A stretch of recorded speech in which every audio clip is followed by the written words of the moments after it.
T-minus 3, 2, 1, 0. Hello and welcome to a new podcast, my friends. Good to see you all. We are here live today on Twitch and YouTube. It is day 3, I think, or day 2 of IAE. I've got good old friend, classic guest here on the podcast, and one of my favorite YouTubers of all time, the architect himself, Mr. Morphologis, is joining me today. We're going to be talking about Star Citizen 4.4, 4.5, IAE, new ships, Nix, 2026, all the things. We're even going to predict, I don't know, something else that's completely unrelated. We're just going to talk about a lot of stuff today, but I have not gotten to sit down with Morphologis since September, I want to say.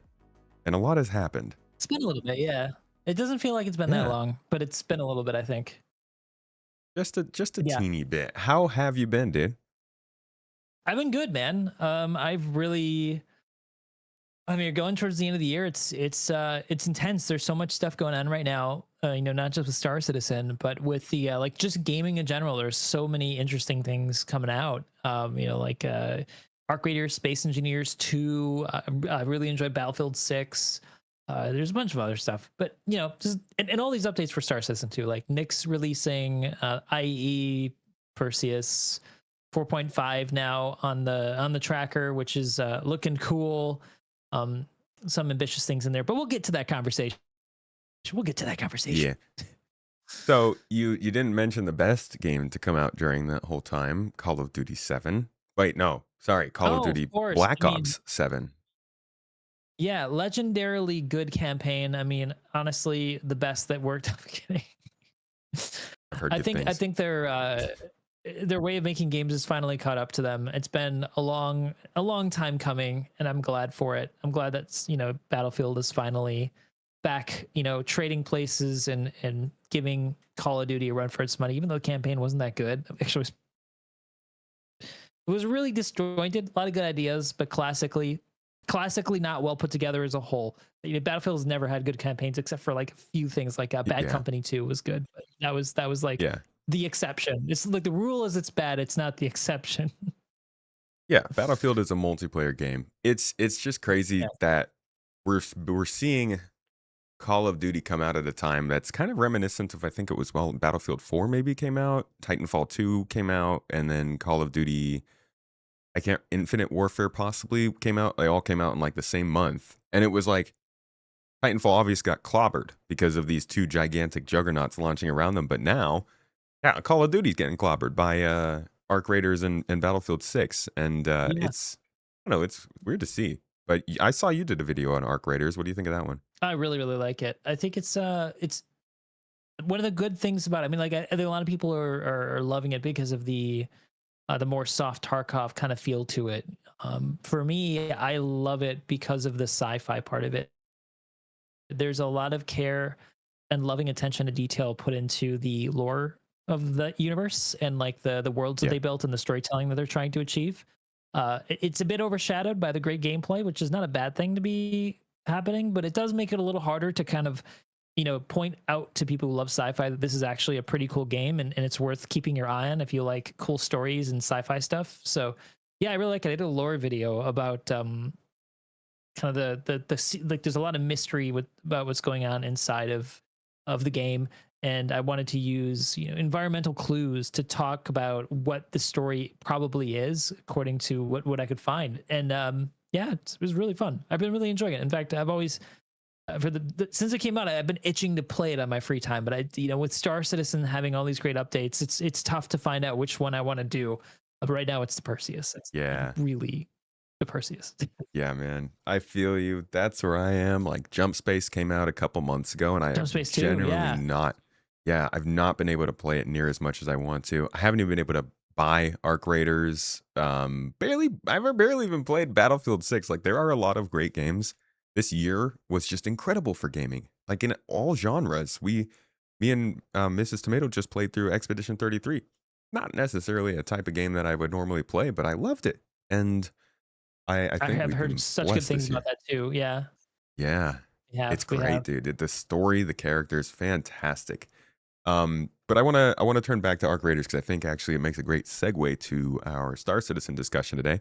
One of the big things, one of the big topics that comes up in Arc Raiders, I've noticed at least just like perusing the I don't know the news articles about it, is the PvP aspect. Now, I think of an extraction shooter as a game that's very much about PvP. I don't play those kinds of games, so I don't know what like the sort of typical behavior is supposed to be. But I'm thinking everybody is a threat. Now, a lot of the reactions I've seen have been people saying, "Why are other people fighting?" You know, if you're one of my favorite takes was if you're the kind of person who kills someone in Arc Raiders in PvP, then you're probably the kind of person who would also also kill that person in real life. I think games are in some way a reflection of our fears, our real desires, in some ways. I mean, it's a little extreme of a view, because sometimes it is fun to just shoot things. I mean, like obviously, I play a lot of Counter Yeah. Strike, but I'm not a mass murderer. So like, or I did, right? Um, but I think the reason why that's the case is that Arc Raiders is a bit unique in that because of the way the lore is set up, and because of the focus on the AI component, the environmental, the adversaries in the game. If you're playing Mhm. the game, you're dealing with those just as much as you're dealing with other players, if not more. In fact, I would say the arcs are really the robot things are actually quite a bit of a threat. And if you underestimate them, a couple of them will gang up on you very quickly and kill you. And the AI is good enough that it'll go through doorways, it'll find you, it'll search for you, it'll hear you. It can be a threatening thing, especially on some of the, like, one of the new maps has some newer variants that are a bit more aggressive and harder to deal with. So you know, a lot of what I've been seeing happening in solo is, quite often is that people don't shoot each other, that they're very friendly and that they work together to get rid of the arcs. I don't know how long that's going to last for, but right now it's really great. It's a really fun atmosphere. You go in, you're like, "Hey, buddy, you need any help over there?" And you start working together, just like off the cuff. It's fun. Sometimes you get betrayed and camped and killed, but Yeah. there's a lot of Yeah. camaraderie, and I like it. It shows that games don't have to be completely all about kill on site toxicity. So yeah, it's good. I like it. I recommend it. Yeah. I So think the solo queue is actually better than the three-person queue, because solo queues are more often not friendly, and three-person queues are almost always hostile.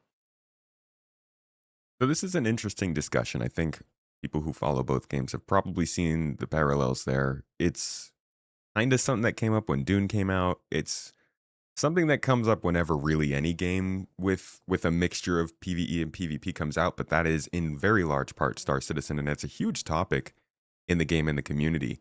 Um, what I think a lot of people would be surprised by is just how many folks really do want to just get along with other people and not fight and like do things together. But it seems most encounters end up going badly because of misunderstandings, lack of communication, the inability to know what the like motivations of the other person are.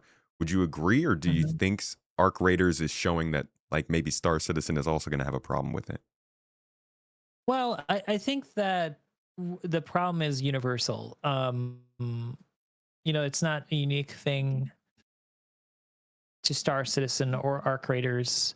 This suspicion of other people and like whether, worrying about whether or not they're going to be hostile and having to weigh whether or not it's worth, striking first before you're struck. I mean, it's a classic conundrum in any multiplayer survival game where you've got that option. Now, I think that, of course, obviously, Star Citizen will and does have that issue right now. How that problem solved, at least for Arc Raiders, I think the lore is really strong in solos. It's enough of the AI is enough of a threat that working together is actually really beneficial.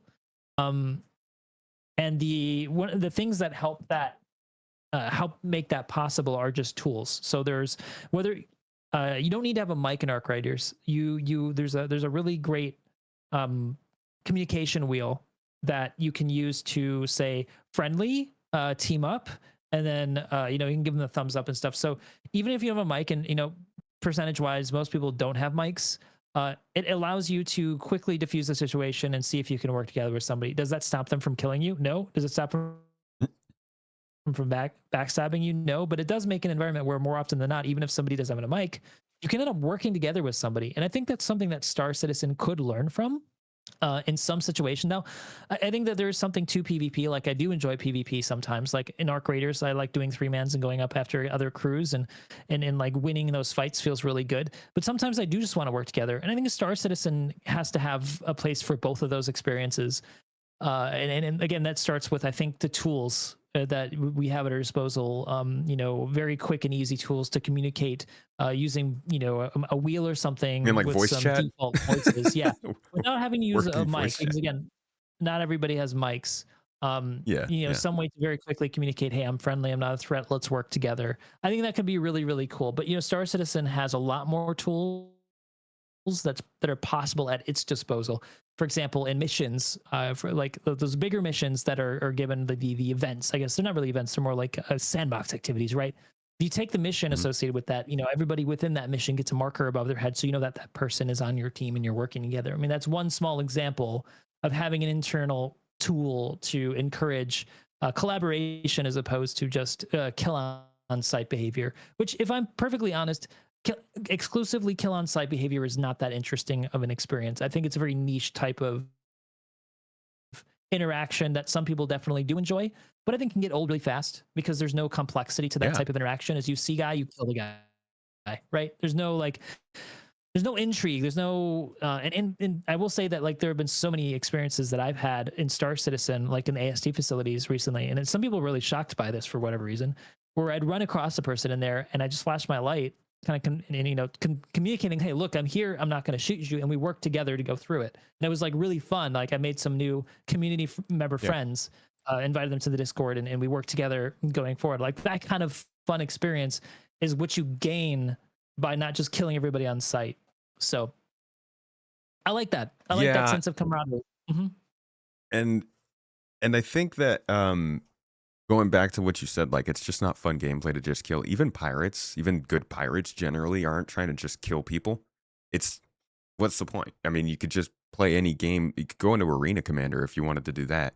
There's something to be said about making decisions and seeing what decisions other people are going to make and like reacting to them. Just living in a system that encourages Yeah. everybody to just shoot each other is super boring. It's super boring, but it's also, I will note this on the flip side of things. I believe the Arc Raider developers had tested a version with a smaller group of like testers where it was PvE only, and they said it was super boring. So, and I believe it. I think that you do, as much as people hate to be griefed or killed by some of the bad actors, I think the game is better for the possibility that somebody could betray you, that something could go wrong, communication could cause friendly fire to happen. I mean, it makes the experience a bit more exciting. So there's a give and take. There are a ton of variables that come out when you can do something anywhere, but there are consequences to doing it. Do you think that? We should put it this way: there should be consequences to it, because there Yeah. aren't consequences in some cases in the Star Citizen where they have explicitly stated there will be or there should be. Mhm. So I mean, we're now touching on Star Citizen is incomplete and has a lot of holes to fill and bugs to fix, which we all know. Yeah. So in that case, then would you like? Would you? Do you think that Star Citizen could work with a system that says no armistice zones, but super high security, uh, like auto kill turrets, guards that will definitely stop you, like giving people that 1%, that 0.5% chance of being able to go into a city with a gun and do something a little not great?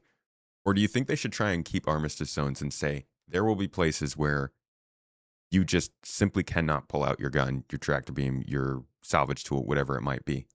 I think that there's a couple ways you could do it. And I believe that the original way they had planned was more compelling and probably more effective and more interesting than the one that I think they're going with now. The hard restriction on not being able to pull out stuff is required because there's no long-term consequence to bad actors, and there's no real immediate consequence. In fact, there are no consequences to a lot of bad actors right now, unfortunately. And originally, the plan was that there would be immediate consequences and long-term consequences to bad actors. So you could pull out a weapon in a crowded area and start shooting people.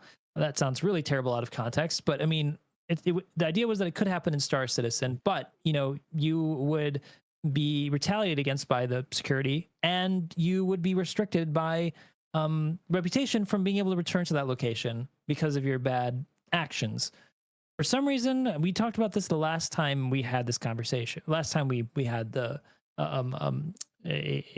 sit down, and it was that it looks like CIG are moving away from those long-term consequences because they don't want people to be locked out of activities because of a mistake. But I think that is actually a mistake. I think they need a way to differentiate between simple mistakes and actual malice. And I don't think Yeah. it's that hard. Like if somebody keeps doing it, that's actual malice, and it needs to step up to, like you're clearly doing this on purpose. You are no longer allowed to come into Area 18 after kill that guy or pushed him off the ledge. Right? I think that's a more compelling way to deal with it than to just say you can't pull out weapons. Yeah, their whole Because thing was like, because there are locations. Think about this. There are locations everywhere in Star Citizen where, what are you going to do to stop that kind of person if you don't have those long-term consequences in situations where it's not practical to make it so that you can't fire on other people? Do you just not enable friendly fire? Do you just disable PvP altogether except for designated areas? That doesn't seem very immersive or interesting to me. I know some people actually prefer that. I know that there are people in the community who would like to have a switch where they can turn off PvP and go to a like solo instance like you can do in Elite Dangerous.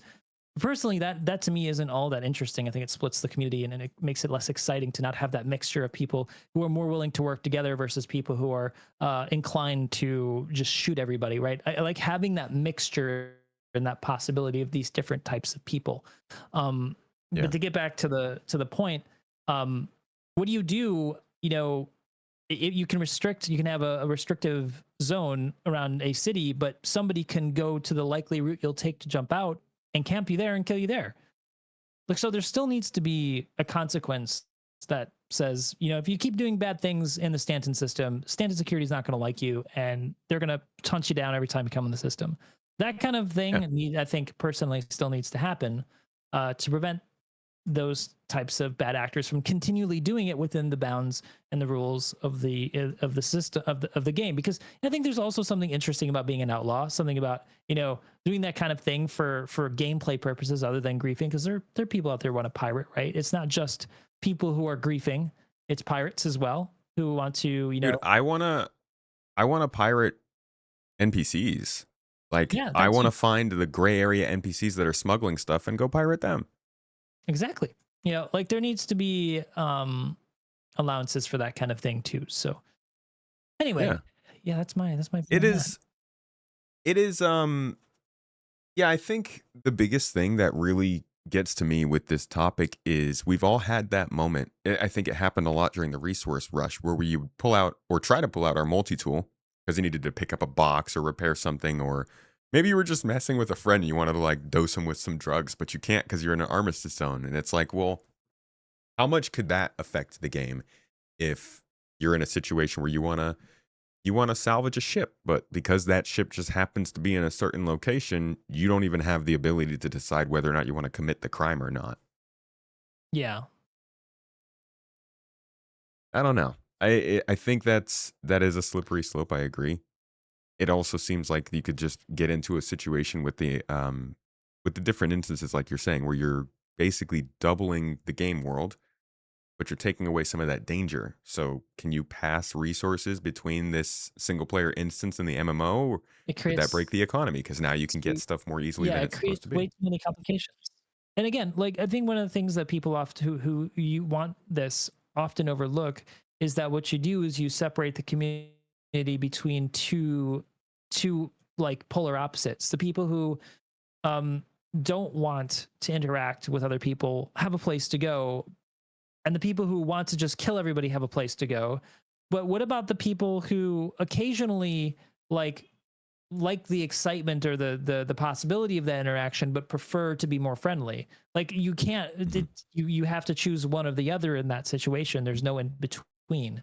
And like I said, I think it's way more interesting to have the possibility of both. And I know there's going to be tons of people in your comment section when this video gets posted, they're going to be really upset by this idea, and said that this is what they were promised and they want it from CIG. But I honestly think it makes for a better game to have the mixture of people in there to be able to interact with those people who just you do want to be friendly, Yeah. and work together with them. So I would hope that they could come up with a way to make something like murder really, really tough crime, like something that if you kill someone, you are in a serious worry.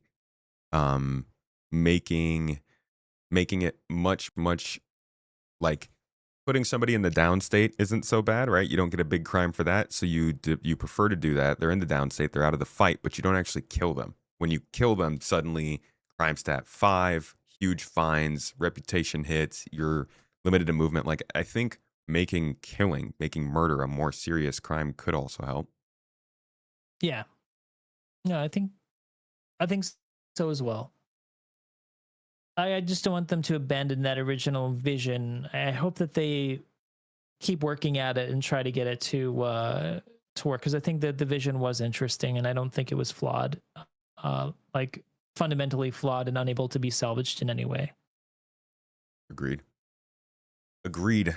Let's talk about the overall design of Star Citizen. Some stuff has shifted a little bit this year. For a lot of people, that stuff's based around content and the releases and the ships. But you have had, since you've been coming on the pod, you've been talking kind of consistently about this feeling that the game is slowly growing. It's making little steps here and there, but the overall fundamental design of the game hasn't been making huge progress towards that end goal that they've been talking about. And we talked about this a lot, I think, in like 2023 as we were sort of waiting for server meshing and stuff to happen. It's been a whole year since they've gotten it in and they've shifted their strategy a little bit. But how are you feeling like they've done in terms of making that more true progress towards a finished goal as opposed to just kind of throwing stuff in to keep you busy?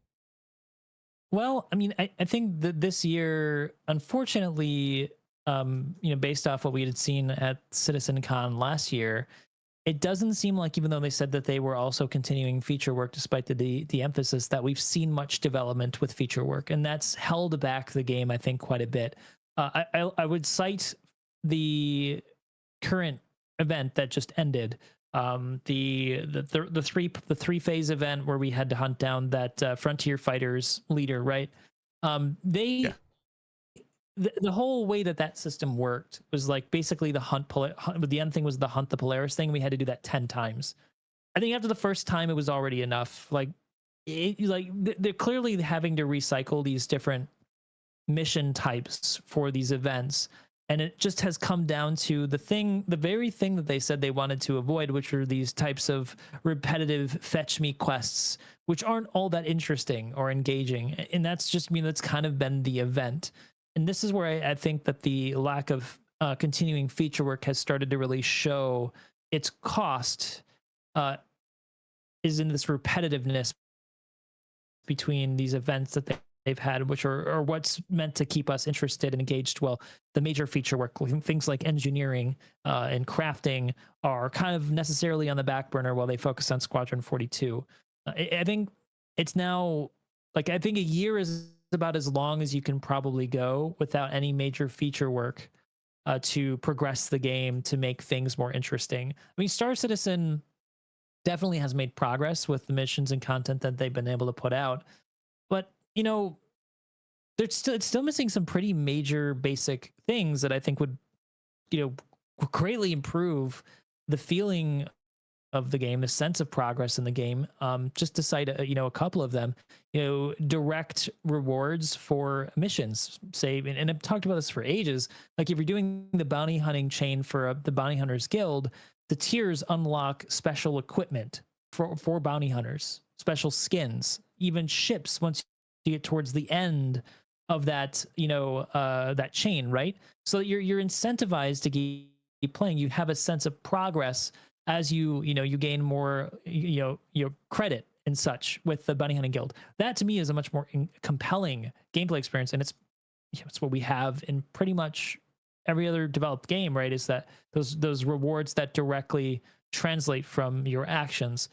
uh Yeah.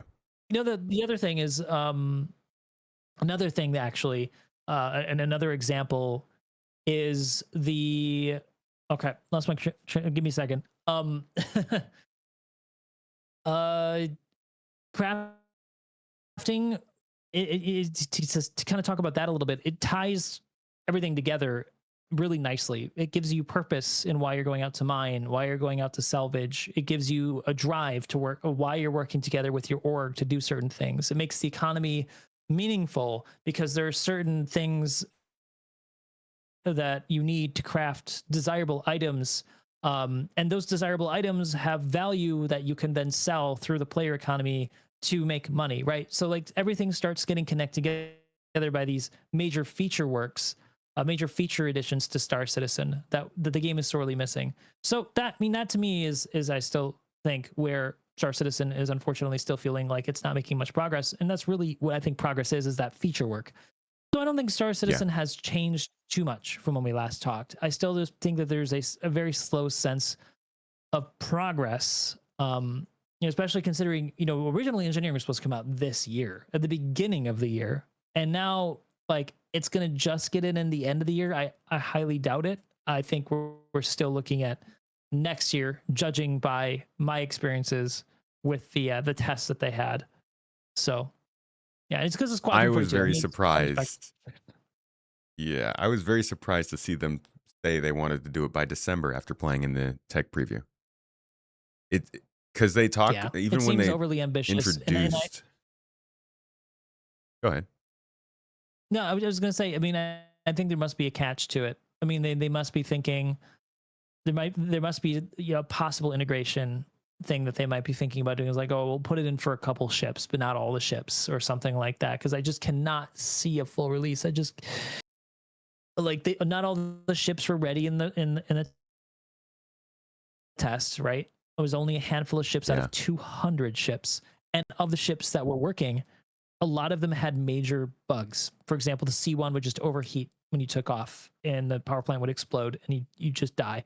The apparently there were fires in the Corsair that you couldn't put out, and there were numerous other consistent issues with the balance of how the pips work, and like each ship is balanced slightly different because its power demands are different, and then there's also the issue of the balance of these ships. Like big ships right now still suck against what they're like. The Hammerhead still can't kill light fighters when it's meant to kill light fighters. Like you can kite it with a Gladius and easily kill it, even if it's fully crewed with a competent crew. Well, There's so just that these goes back. still ongoing issues. Well, that goes back to the Yeah. features that you're talking about. Like the flight model was something that a lot of people I think depend on to see these Mhm. problems, like the way that big ships can handle small ships. And then the flight model last year at IAE, we were told is kind of being flipped on its head. They're removing master modes. They're going back more to operator modes. They're implementing it deeply with crafting and the quantum boost system and all Mhm. that. But then, they haven't gotten any of those things in the EPTU. So there's not really like a sense Yeah, that players know that's where it's going. They haven't. We just found out that like the quantum and that's tryst the system that's the hasn't other been surprising worked for thing. Star Citizen. Yeah. Yeah, I mean, the isn't that surprising? This year, I really thought we were going to see a lot more tech preview tests, and we just didn't. We hardly saw them use the tech preview at all for any of the stuff they've been talking about.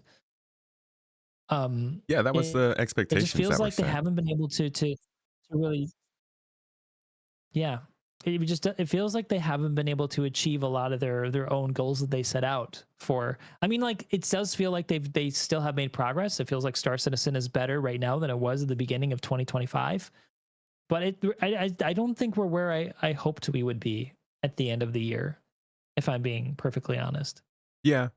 Yeah, I would say I'm in the same spot. Really, I love what we've gotten this year. And I think anybody who might be Mhm. listening to the podcast is possibly if not have already turned it off, maybe thinking about turning it off because we're being so negative. I don't want people to get the idea that like I don't like what happened this year, but I do think that it didn't meet the expectations they set with the preview channel. I think that was something that they realized pretty early on. And even though they were able to keep working on features, they weren't able to work on them alongside us like they had said they Yeah. wanted to do. Specifically in 2023, actually, with things like crafting and hacking and the quantum travel rework. So that's been disappointing, but it has been impressive how much heavy lifting narrative is done this year. Yeah, I mean, I agree. I feel maybe this conversation is skewed to sound too negative because I tend to want to point out the things that I hope that can be improved because it's easy to talk about the stuff that's good because there is good stuff. It's not like I have to really think hard about what's been good about 2025. So to kind of talk about the flip side of things, now it seems like we're talking about the whole overall sense of 2025. um I do think, like you said, the narrative stuff was really good. I really enjoyed it. I like the ideas behind all of the events that they had, the continued A and B plots. The ASD facilities are phenomenal. I think they've done a really good job in introducing content to get like based on what we have, the limitations of what we have. The Wicklow stuff that they've added to earn the different ASD armors and the new weapons and all that stuff that you can find in game, not on the website, but in game. I mean, those have been really major wins, and we've been talking about for years. Like, please stop adding stuff to the stores.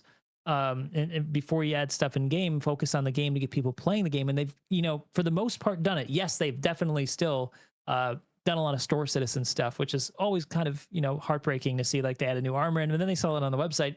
But there's been a lot of good stuff, a lot of things they've added in the game that you can't buy on the website that you need to play the game to get. And I really appreciate that a lot. Yeah, I that's a think big change. it's been a big driving force for, I think, a lot of people to play in 2025 to keep earning with Keller rewards, to keep trying to get all the gear that you need, or all the different things to craft the the cool stuff you can make, like the Ikti, the little Yeah, mech with guns on it, like super cool. yeah. You can only get that in game. It is wild. I mean, like when that came out, I thought that was a huge win for the game, right? So Yeah. Yeah, overall, they've shifted more towards cosmetics, more towards things that you can unlock in the game. The fact that, like, really you can tell someone get into the game and there are tons of ships. I mean, going back a few years ago, it's hard to remember, hard to forget that our mission selection a few years ago was basically like a couple of box runs, some mercenary missions in the bunkers, couple investigations, missing persons, but like there wasn't a sense of going and running missions because you actually wanted to get something from them. You didn't go to places yeah, to get loot. You didn't go places because there was a storyline. There was no skin to work for or things to collect. I think they've done a very good job of that here. As broken as that system might be at times, is very on par for Star Citizen. You're absolutely right. There's way more reason to actually play the game now than there ever has been. yeah, absolutely. I mean, so long as things work, kind of touch on the negative. I mean, I think the playability part of things this year has not been as good as that would hope. As good as all the content is and the new things to do is, unfortunately, there are still a lot of major issues plaguing the game, which do end up getting in the way a lot of the time Hmm. of being able to enjoy a lot of this content, unfortunately. Yeah. But I think it's worth noting that because when I think about wanting to like recommend the game to new players, I always have to pause and think about what to recommend, like what right now is working and what is broken. How can I make sure that they're going to have a good time? And is that even really, honest of me to try to direct people away from things that I know are probably going to give them a less than stellar experience because it's broken, right?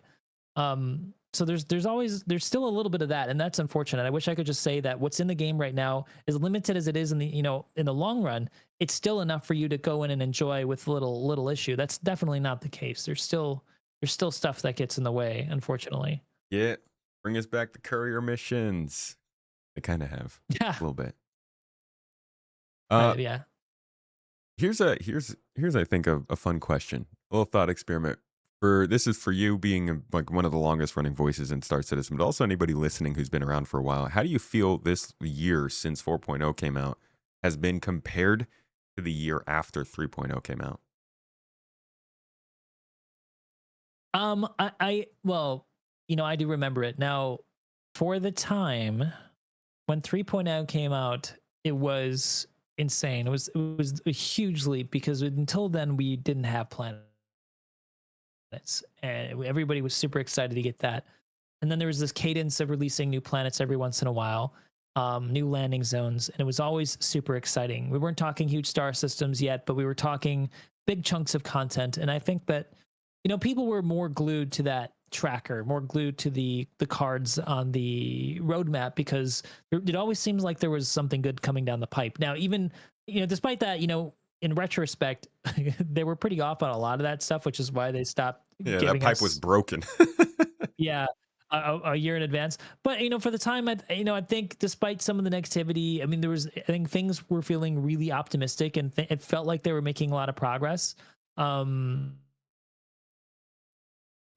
but at the same time, I think part of it was also that they weren't as focused on Squadron, and that was to the detriment of the Squadron release schedule, and it kind of dragged everything out. Then I think CIG has really struggled through the years in managing both projects simultaneously Yeah. and thinking like strategically about which needs to come first and how.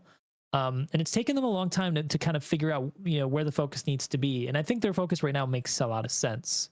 uh, um, Even though back then it felt better for Star Citizen, it probably wasn't the right thing to do for getting Squadron out, because as much as I hate that Squadron takes away resources from the game that I like playing, if Squadron's really good, it's going to draw a lot of normies into the game. It's going to make Yep. even me, I hope, like, if the story's really good, really excited about the lore of the game. Because I guess with Arc Raiders, one of the exciting things about that game is the lore, is the mystery, is the intrigue. You want to go out there and explore and find out why things are the way they are, find the hidden story. And if Star Citizen can do that with the lore, it's not just about like the cool visuals, but it's also about the story. I think that makes it a much, much more compelling game for the long run, There's there is so right? much good lore too already. Like we both know how much of it is not in the game yet, but It's it all on is paper, right? definitely. Yeah. Yeah, yeah. I'm glad that some of it started to get in. Like it's really I just watched Astro Historian Paul did a video about the ASD company, like the lore of them. And I haven't gotten to talk to him about it, but I imagine it's one of the best lore videos he's gotten to do because it's like he's following something that we got to play through in game. He's using things from the game to explain it. It's explaining something that's useful to people that people will go into the game, hear something about this company, then go search for it. And that's never been a thing before. Even the resource rush, they started to include like the vibes of ArcCorp and Hurston and Microtech into the trailer, and they get you to think about what company you're working with. And like this is how you build a very, very good game that has that kind of curiosity you're talking about. Yeah, they're starting to pursue some really compelling ideas. Execution is still, I think, it still needs feature work to be really as good as I think we all want it to be. But I mean, I definitely think that they have started to work the lore into the game in really compelling ways. That narrative drive this year has done such a good job of making the universe, I think, a little bit more interesting. You know, and set Yeah. the stage, I think, to much more interesting things, like when we start hopefully getting voice acted and mocapped NPC characters as part of these stories to interact with in the game, to make it start to feel like a really immersive universe, like we've all been looking forward to for so many years, right? Yeah. Get to actually meet Wicklow so you can give him a little punch in the face. Yeah, exactly.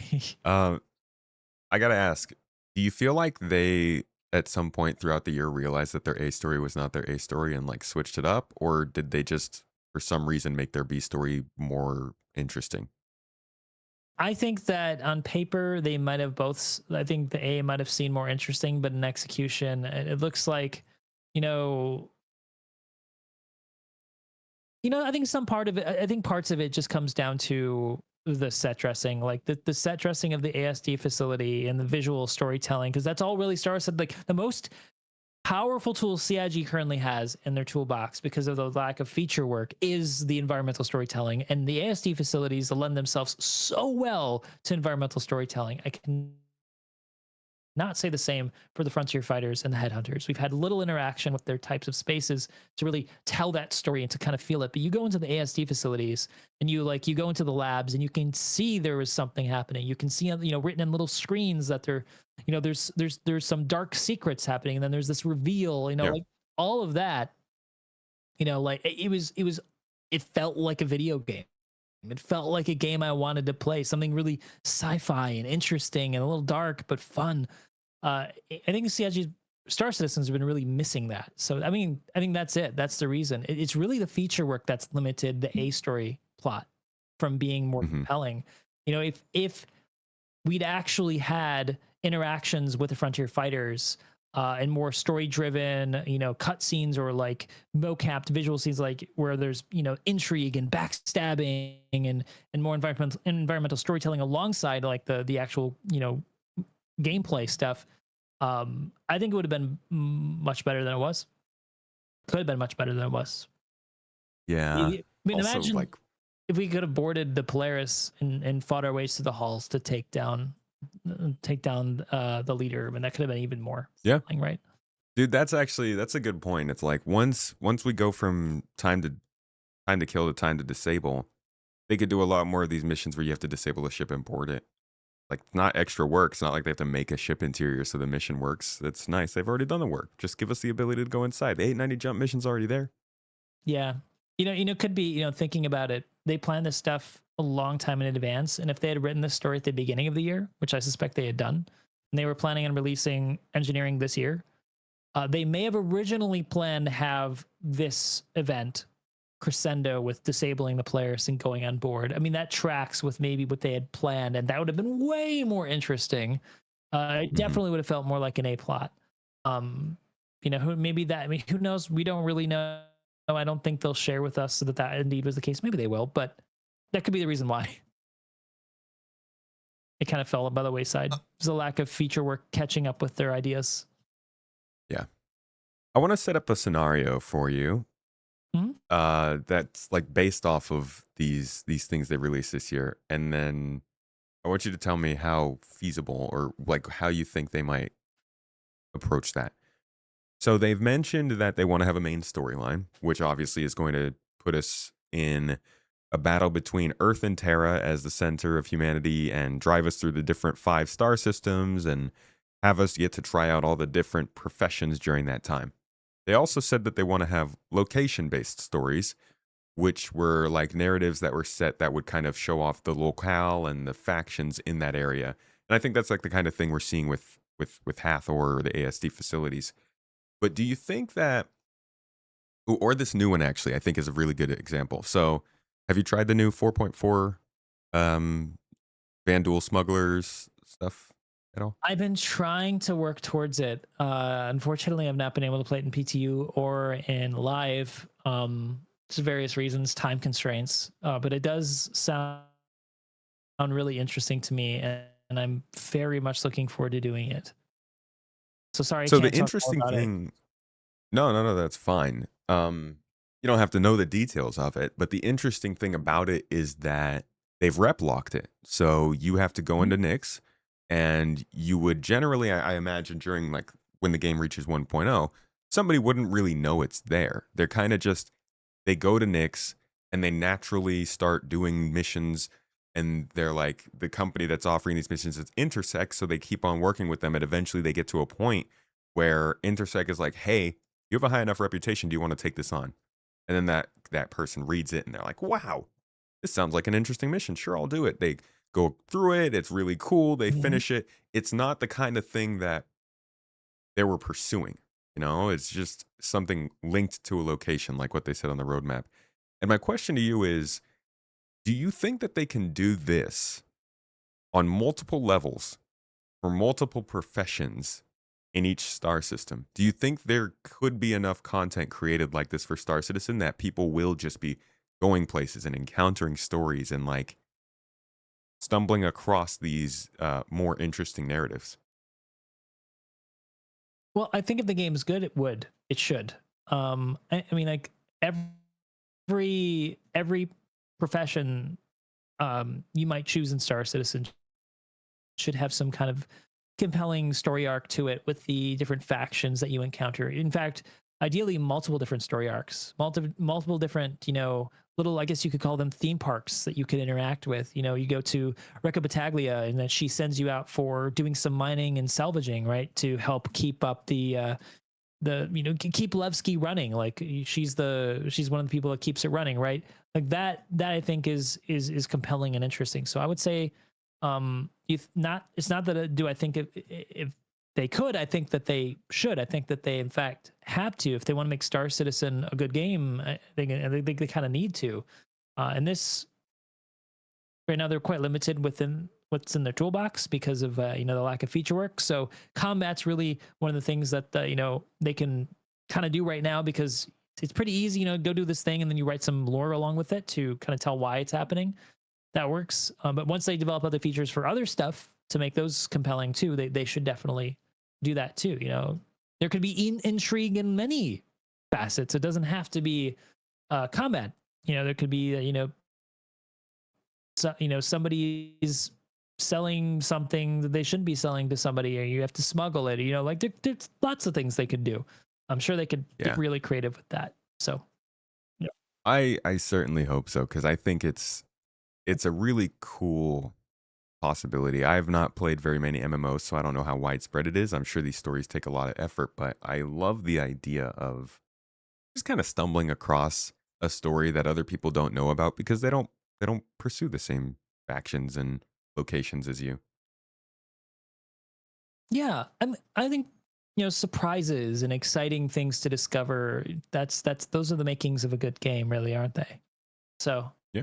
absolutely, yeah. And I mean, I think that's what's so compelling about the Vanduul thing is finding out, that there are these Vanduul tech smugglers, and it kind of makes sense when you think about it. Yeah, of course, if Vanduul are invading human space and Vanduul tech is, you know, advanced and weird, there would be a market for it. People would covet it, and what would those Hmm. people be like? What would they be doing? It's an interesting question and an interesting storyline, and I want to find out more. Same as with the ASD stuff, like, what are they doing? What are they planning? Why are they using? What is their goal in the end with the regen tech and kind of weird super creature human things are they trying to create using Vandal DNA? There's some cool things they can do.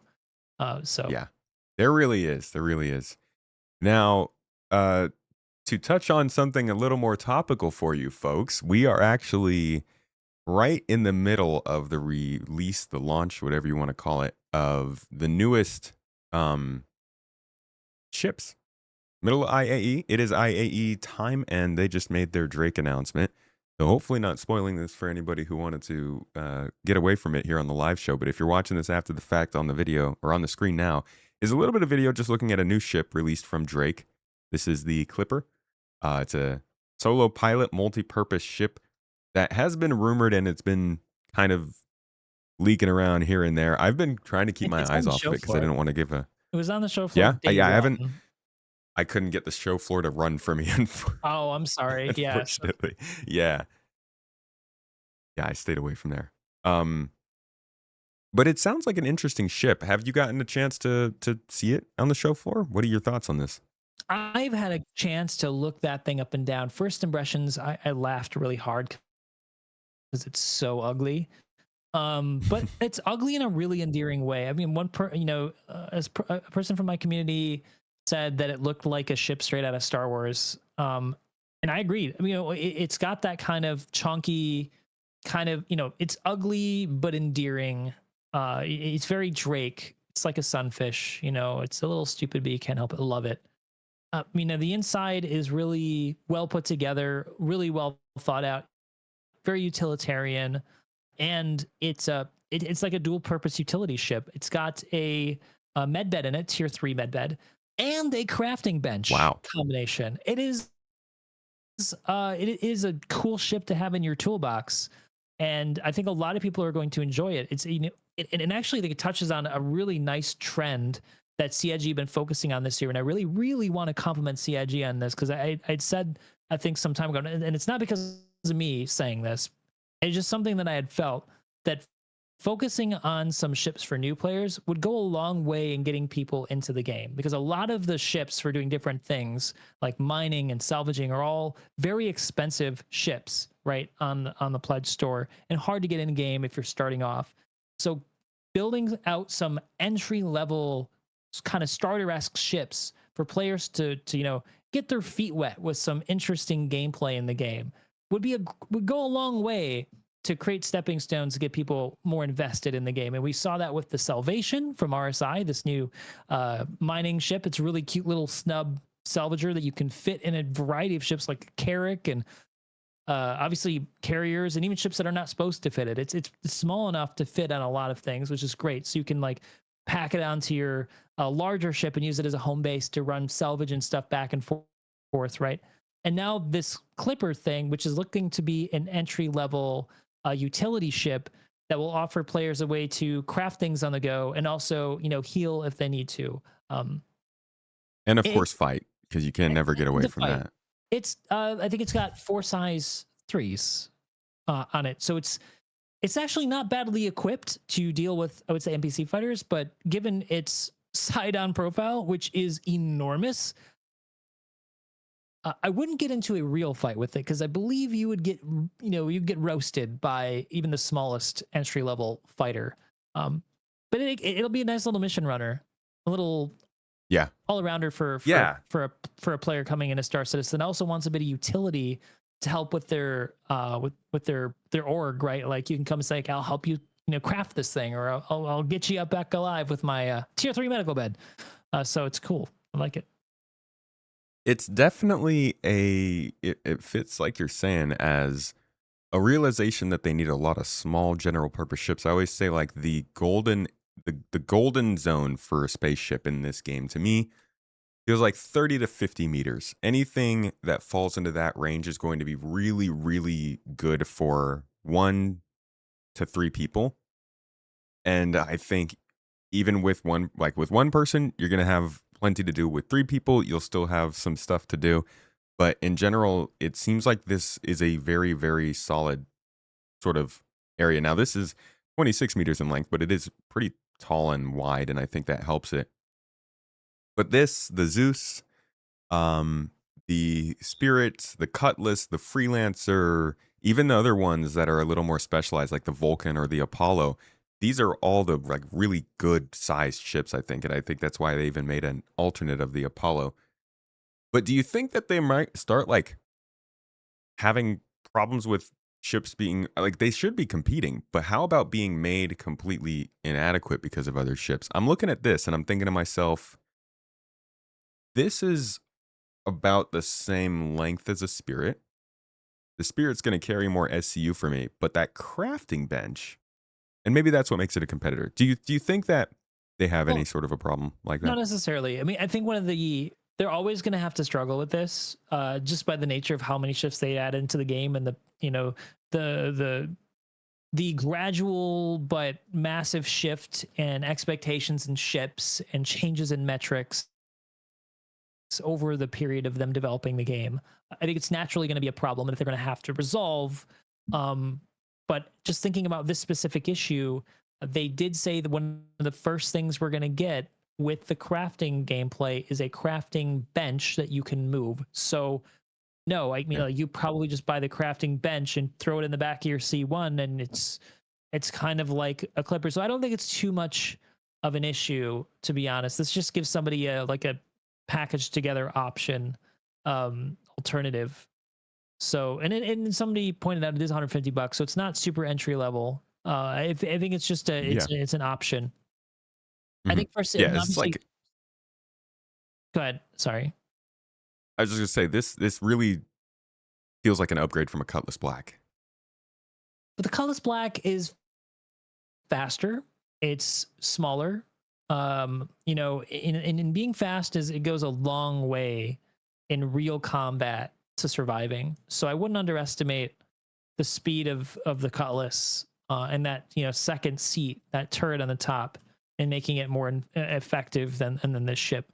I think we'll find that there Hmm. are gives and takes. Remember that profile is also a really big deal in real combat. If you ever run across a player and you've got a really fat cross section, it does make it really hard to survive in any kind of combat.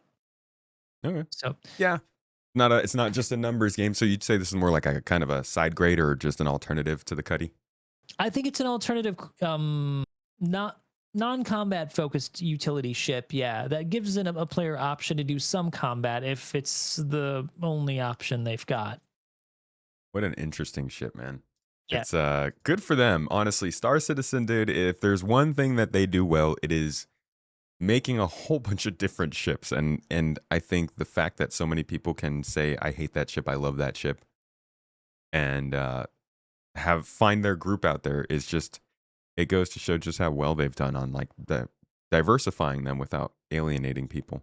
yeah. I mean, I think what they need to do a better job of is giving us interesting alternatives and steering away from making objectively better ships or objectively better vehicles. They've run Yeah. into that. They run afoul of that kind of issue in the past with some things, and I think they need to still correct them. One thing comes to mind, Yeah. like Yeah. the it's not a ship, not a vehicle often used. The little Cyclone TR versus the Cyclone. What's the one? There's one that's got a size Oh, one MT. MT. Yeah, like the Yeah. MT is objectively better in every conceivable way than the TR. So why would you ever get Yeah. a TR? It's that like that kind of weird thing that they do, or the Rock DS. That was on my head. I was wondering if you're Well, going to say it. what a joke. Especially now that we've got mechs. So, there's that kind of issue that they need to try to solve. And some of that, unfortunately, will probably require a team going around and, looking at redoing some ships, trying to salvage them a bit, Yeah. repurpose them into something that makes more sense, which is going to upset some people, but I think is going to be necessary for making Star Citizen a better game. Yeah. There's a lot of things that are going to upset people that they need to do for this game, myself included. Like, and there are things that they're doing, I think, that they think will help the game also, and maybe that will also upset us. The reputation thing always comes to my mind, but they've definitely got work to do on making sure all these ships actually make sense. Now, there's another one that has been revealed today on screen for y'all right now. This is the Golem Ox. And I have no idea what it is. This is all Yes. I've seen is what we're seeing right now, but it looks like basically a small raft, a cargo version Yes. of what we got. It's an entry level bare bones mini raft hauler from Drake, and it is again another brilliant introductory ship by Ah. CIG, giving players an option to specialize into something early on as a new player in the game that isn't overly expensive, but also is very useful and is a ship that even players who are more experienced in the game can find themselves using because of its unique utility. One of the things that makes the raft so good is that, very quick loading and offloading. Or SCU? Yeah, it's not very There's big. 64. No, Oh, that seems oh, huge. 64. Wait, Yeah, how? sorry. Yeah, it is. It's not bad. Not bad at all. Yeah, and it's very small. 15 meters long, bro. Holy crap. I think That's the great. ship that doesn't make the ship that's really going to struggle in all this is the little Argo cargo. Wow. Yeah, I mean, this even has me thinking about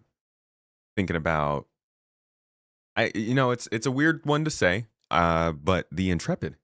Because I believe if you go to their Mhm. pledge store, let me double check. I think on their pledge store, they've started to like flesh out the starter packages. So they have a package for every person and like what somebody would want, right? And I think the game Yeah. package that they had there for the cargo was, the Intrepid is the hauler pack. Dude, there's no way it can compete with the Ox as the hauler pack now. Well, the Intrepid I think is poorly placed there because the Intrepid is more of an all-around ship. when you're getting in a Star Citizen, I always caution people away from getting a specialized ship because they don't know. I wouldn't expect them to know what they're going to be interested in. It's very few people that go and it's like, I know exactly what I want to get. I see the Ox as more of like a ship for somebody who maybe is, already gotten their starter ship. Now they know what they want to get. Maybe they upgrade to it, or that's their second ship they purchase off the pledge store, or work towards in game because, probably these ships are not going to be super expensive in game versus the multi-millions you need to save up for the much bigger ships. Like there's a pretty sizable gap from starter ship prices in game to the industry ships, and they need to really try to find ships to bridge that gap, and this is one of those ships along with like the new Salvation from RSI. Yeah, there's actually the other golem too is like is the inside from the Ox. The golem is basically the mining starter, really, right? yeah, exactly. And I hope that this is a sign that they're actually starting to focus on differentiating between early game, mid game, long term, like late game. We're getting the star systems for them. We're starting to see a variety in enemies that we can get, loot and cosmetics and difference in that. The ships are getting built out. Maybe we can start to actually get a more functional idea of what it means to be early game in this game. Because so many of the people who think it's like early game just means getting the ship you want and then going and doing the stuff. There's no sense of working towards progression, really, right? Yeah, but I think that sense of progression, that long-term progression, also comes down to the lack of long-term features we've already talked about, like base building and crafting and the economy. Once those come in, then I think that really helps with the sense of progression. But these ships kind of bridge that gap once that progression is in to give you a way to get to those higher price brackets and ships. Because without it, you need to like you're going to spend a disproportionate amount of time in a ship ill-suited to the task you prefer before you're able to get that ship that is better at it, right? So yeah it's this is the type of ship work that I love seeing, because it doesn't feel like it's a grab for more cash. It feels like there's a purpose behind the ship that they're making. It fills an interesting gap, and I think all the ships at IE this year are that kind of ship. They do something interesting. They fill a gap. They provide an interesting alternative, and I really like that. I think this year's they knocked it out of the park with the ships. Yeah, this is really good. I mean, the Perseus is obviously huge, but between the Clipper, the Ox, and this one, as well as I guess, I mean, I want to say the L-22, but that's a very specialized combat ship. At least these three all fit really well into the early stages of the game, which is probably the most important thing this game needs. To wrap things up, don't take up too much more of your time, I'd like to talk about 4.5. It was just announced this last week. It is expected to come in December, which is definitely not what I was expecting. Are you surprised to see it planned? Are you surprised to see what it includes? What are your thoughts so far on the 4.5 predictions? Well, the biggest shocker for me is the engineering card.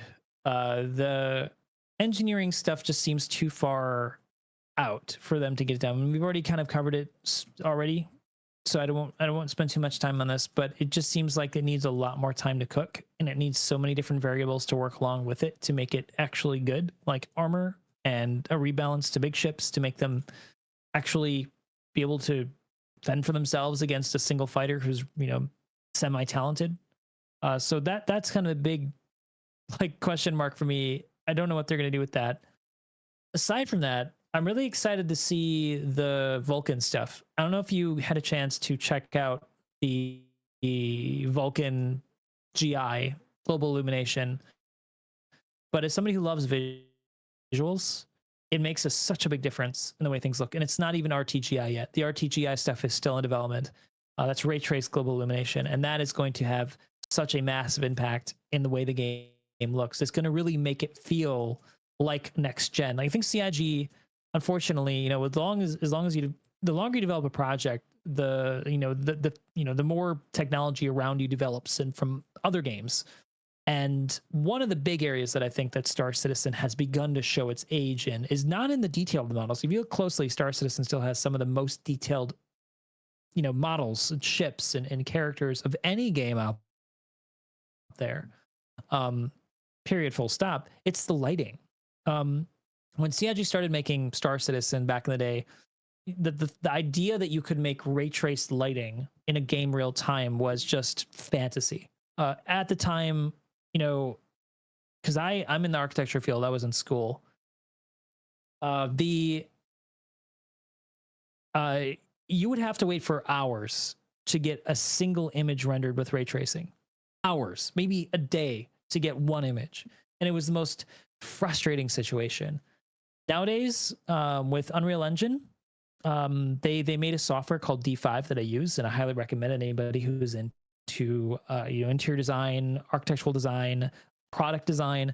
It leverages Unreal Engine to do real-time ray tracing using RT cores from NVIDIA cards, and it does also work with AMD cards. It's instantaneous. So the problem is that CIG didn't originally wasn't thinking this was going to be possible because they've been in development for so long. But now you look at a lot of modern next gen games, and all of them are using ray tracing, and you can really start to see that. Like, I can see the difference between the lack of ray traced lighting and ray traced lighting. So when this comes in, I think Star Citizen it's going to be a huge step up. It's going to make planets look better, ships look better, characters look better. Everything's just going to look better. It's going to look like the graphics have just been turned up a notch. So, what is confirmed to be coming in with this first Vulkan implementation then when it comes to lighting? They just said, so there was some responses in the forums from CIG about this, and it's not RTGI, it's just GI. And it means that lighting will feel just a bit more grounded everywhere, but that's not really the main focus of this patch. It's a fix for Vulkan integration to bring it closer to being the preferred renderer now, the default render, and it will become the default renderer with that update. It will include the multi-threaded optimizations, so the game should run better, ideally, and enable them to have more things in the scene. So lighting will appear further away than was possible before. Is one benefit of this. There will be no more objects that can be shown on screen. And hopefully that can help them reduce pop-in, though they've not directly said whether or not pop-in could be reduced with this. You guys know what I'm talking about. If you've ever done some low flying on the surface of a moon or planet, you know exactly what I'm saying. Like, rocks and stuff pop in because of the limited range your computer is able to render things in. They're going to be shifting from they're going to be shifting over to GPU based rendering, which will speed up that process substantially. So we're going to have less CPU bottlenecking and more GPU bottlenecking. And if you ever look at your FPS and bring up your performance monitor, a lot of the time in Star Citizen, even now, you're CPU bottlenecked, even with the very best CPUs. I mean, I run a 9950X3D, and I'm more often than not CPU bottlenecked in in stations, in landing zones. So that hopefully will go away and flip over to the GPU, which is much better suited for handling. That'd be great. Visual stuff. So yeah. So a lot of the Vulkan stuff is good, but that's happening mainly because they've held off on even changing the game we're playing from the engine perspective for like over a year now, right? This is their first merge in a long time where they're finally bringing back a lot of like the physics changes, the rendering changes, just general engine code that they've been holding off on to try and boost the playability of the whole year. With the kind of the worrying signs of 4.3.2, and now I think even more worrying signs, and some issues are pretty serious. People can't log into the game in 4.4. Are you worried that like now they're going to go ahead and do an engine code merge in 4.5 and like playability is just sort of out the door, or do you think they can get it optimized? This doesn't worry me as much because we all know the reason why they pushed this patch out with these major issues. And it is IAE. Got that ship shell, bro. Yeah, ship gotta shell. have the ship sail. Like for this year, they put it really close to the wire, and I'm not surprised we're having these types of issues. They released the IE 4.4 patch the day they started the IE. And I think last year they had a couple days lead. And ideally, I would imagine internally that they didn't want to do it this way, that they would have preferred to have the 4.4 patch out like a week in advance, see what issues pop up in game, and then be able, have time to hot fix it before IE goes live. But as it Yeah. is, they just had to push it because they literally came down to hours before the ship sale was about to come out. And they rightfully know that this is really important for their funding, because you look at the funding this year and they are already about to just go way past the previous year in funding, Hold up. and Yeah. Well, they're not even halfway through the IE.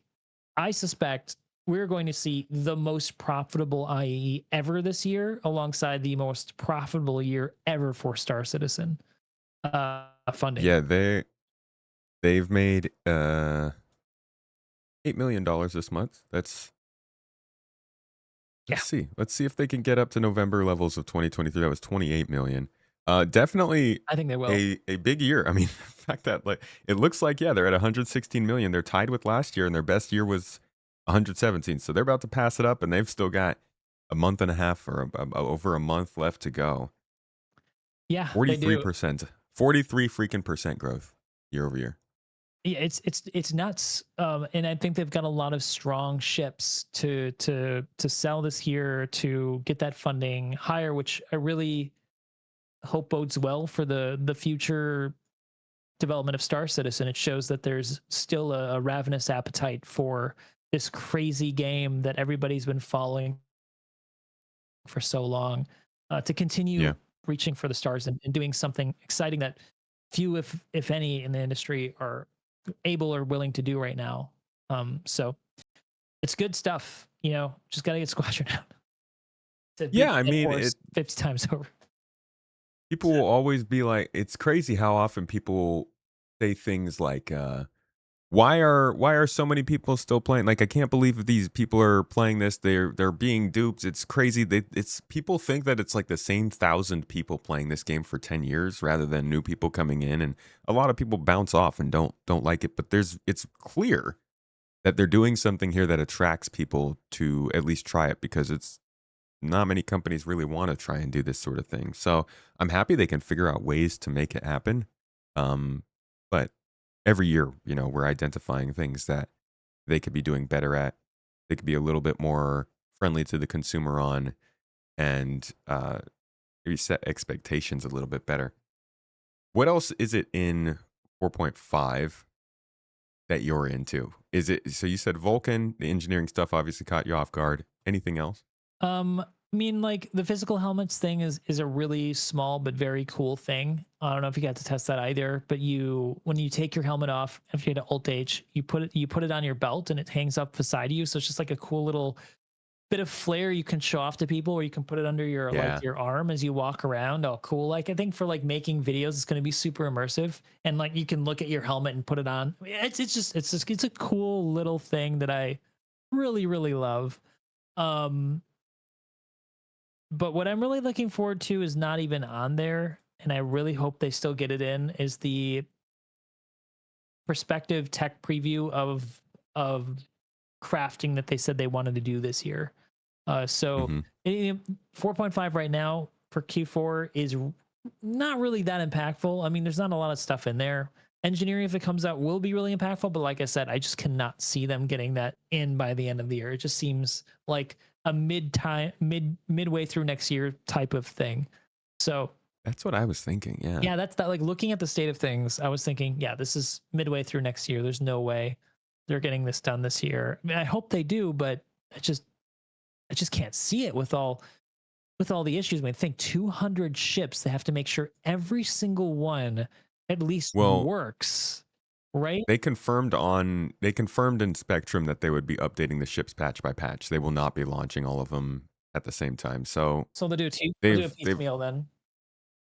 yeah, so they've already kind of saved themselves there, and I think that um in PTU there were like 60 to 70 ships that were working. So I could see them doing a lot of them, maybe like the main ships, but Yeah, it's gonna be a while before they really expand to the whole catalog, which is disappointing. I think one of the big things that I was hoping for after they delayed from last year was like, okay, if you guys delay, then you get enough time to update all the ships. Now they were originally going to do, I think, 11 to 15 ships, so they've clearly made some progress since we were supposed to get engineering. But it is still going to be very weird to have ships running on this engineering system and ships not at the same time. Yeah, it's going to be really really strange. I think the place that will notice it most is on big ships. So hopefully they prioritize big ships to have it working, because I think small ships, I mean, you can set down and repair them. All right, it's interesting. I think it'll make it more interesting in the long run. But really, it's the big ships that I think need it to make it more interesting.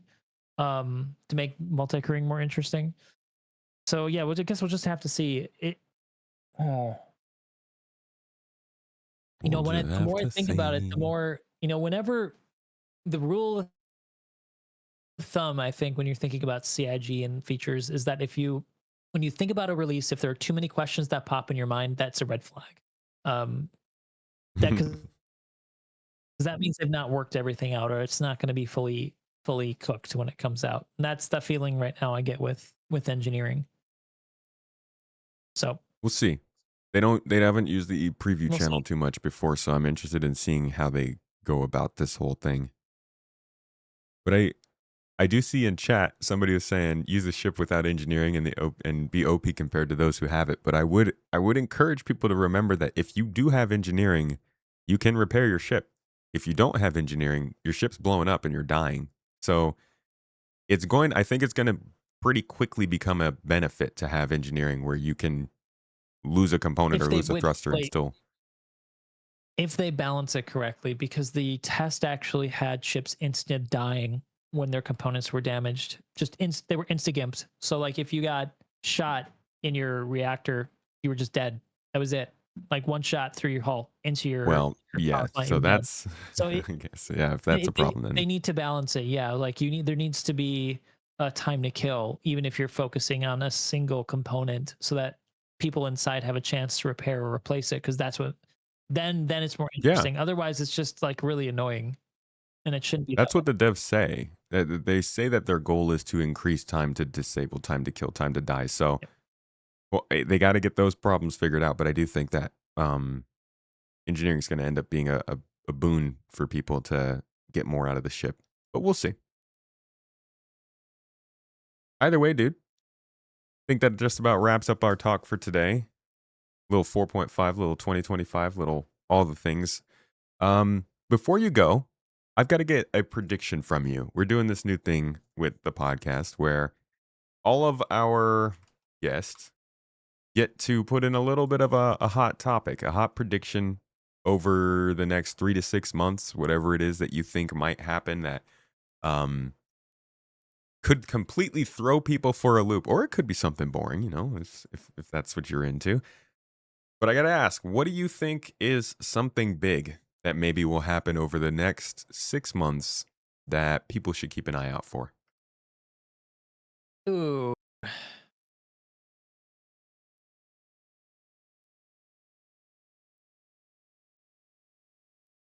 new planet tech. Planet Tech V5. You think Yep, that's a first half of next year kind of thing? I think so. I think Okay. it's possible they might roll it out piecemeal with just with Nix one first, and then they'll start redoing all the other planets. Probably maybe start with Pyro, because there are a lot of planets in there that are just not being used for anything right now. So why not update it? Yeah. Yeah. Um, Yeah, I hope we see Pyro. I really would love an update in Stanton. Looking at Planet Tech V5 and imagining like what would Hurston or Microtech look like with that. Ooh. Ooh. it'd be It's exciting. so good. I do wonder if they will introduce new biomes with that as well, because I would love to see some more diversity in Stanton on a planet by planet Yeah. basis I think we for could those use some biomes. That's what swamps on that makes Hurston. enables us. I think yeah, swamps make sense, like polluted swamps, and Yeah, dude. maybe like a jungle forest on Microtech for one of the parts that was successfully terraformed. Maybe Yeah. Yeah, or like an alpine forest. Yeah, an alpine forest. I mean, they kind of have that a little bit, but I think the mountains are where Yeah. things will really shine. The new mountain Hmm. tech looks so good. Like right now, we just have like these mounds, and then they're like rocks stuck on them, like confetti, and it looks really Yeah. fake. To look like, yeah. Yeah, but the new one's just like, oh, it just looks photorealistic. I'm so excited for that stuff. It's small, but really cool. Really cool. Substantial. Yeah. We're going to love it. All right, man. Well, thank you so much for joining me for this talk, dude. We got to get in game now and go check out these new ships because I think yeah, IAE's got them up for rental, so we'll go and check them out. But before we go, can you let the folks know where they can find some of your content You can find me or all of on your content, actually? on YouTube. It is 12:35 a.m. So I apologize. I'm quite tired. No.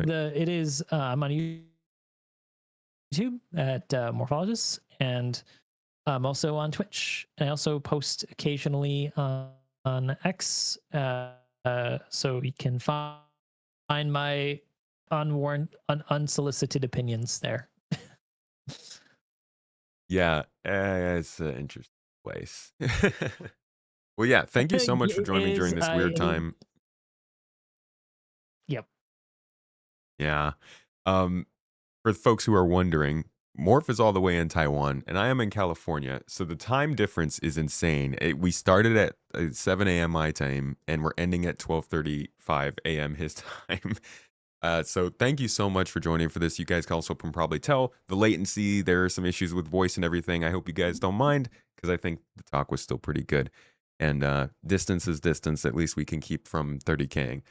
Thank you again so much more for joining me for this. I appreciate you, dude. And thank you, everybody, for coming and listening. If you're here live, we always do this every Friday. If you are a supporter, a sub, a member, a Patreon, you can actually join in Discord and watch this live every single week and ask questions to the guest.